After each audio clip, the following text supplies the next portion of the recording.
ఒక చేతిలో మొబైల్, మరొక చేతిలో సైకిల్తో నడవడం కొద్దిగా కష్టంగా ఉన్నా మొబైల్ టార్చ్ లైట్ వెలుగులో రమణ నదిని మెల్లగా దాటుతున్నాడు.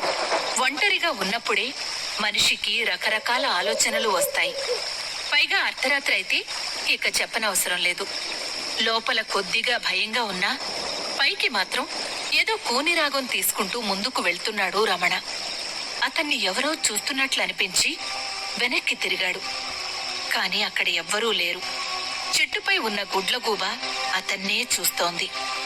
అదే సమయంలో అతని ఫోన్ పెద్దగా రింగ్ అయింది. రమణకి ఒక్కసారిగా గుండె జల్లుమంది. చేతిలో ఉన్న సైకిల్ కింద పడబోయాడు. ఎలాగోలా బ్యాలెన్స్ చేసుకుని ఫోన్ వైపు చూశాడు. ఆ ఫోన్లో పేరును చూసి కొద్దిగా రిలాక్స్ అయ్యి ఫోన్ తీసి గట్టిగా, "ఆ వసుధ, చెప్పు" అన్నాడు. అటువైపు వసుధ, "మీరెక్కడి వరకు వచ్చారు?" అని అడిగింది. "ఇప్పుడే కృష్ణానదిని దాటుతున్నాను, త్వరగానే ఇంటికొచ్చేస్తాలే" అని రమణ సమాధానమిచ్చాడు. వసుధ కొంచెం భయంతో కంగారుగా, "ఏంటి? ఏమన్నారు? మీరు కృష్ణా